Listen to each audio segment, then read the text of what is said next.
Okay, so if you've never heard the term "don't bring a knife to a gunfight," you probably consider zoning spamming.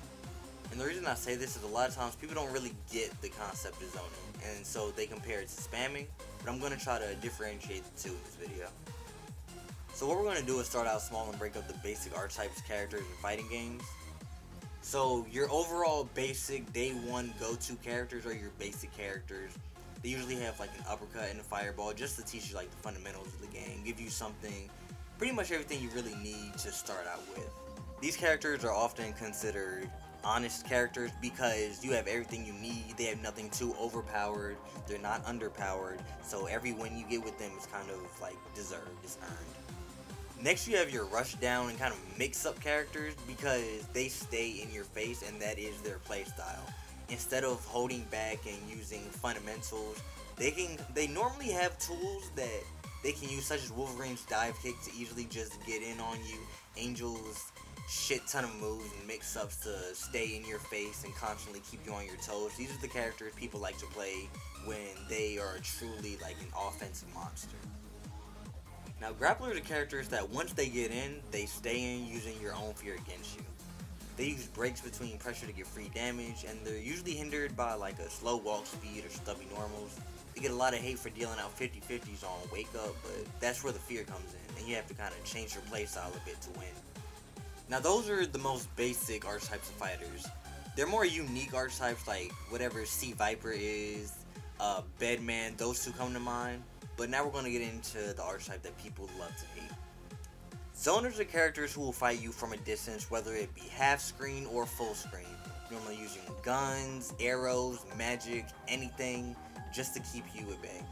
While zoning is annoying to deal with, it's just like any other archetype, and the game plan is in the name, to keep your opponent in a zone away from you. Most zoning characters have the same downside. They have either low health or low damage output. That way the whole zoning thing doesn't take forever and a half just to end the match. So if you do make it in, it's pretty much like a congratulations, now beat the shit out of this man.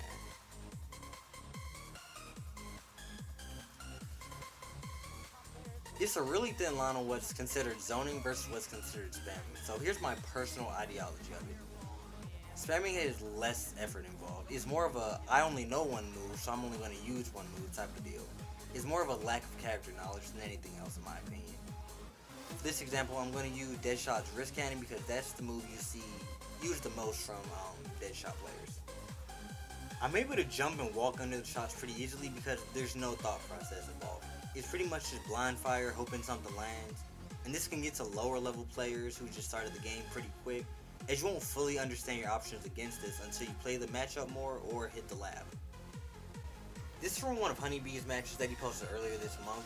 He deals with Dr. Fate's far projectiles fairly well, but because of the proper zoning and spacing, he's not actually able to get in without taking damage. He uses a variety of specials, traits, and setups in order to keep Honeybee out, and he's able to take a life bar just because of it.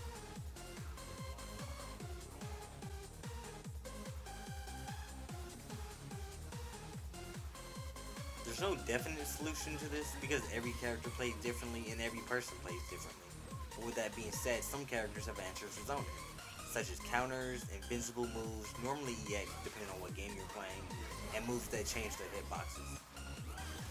It's up to you to decide how you want to play against zoners. It's good to have strong fundamentals, but playing against zoners may push you past that limit in this area. So it's good to have a backup plan, whether it be a new strategy or a backup anti-zoning character. Hopefully I was able to give a clear difference between zoning and spamming, so let me know what you guys think in the comments.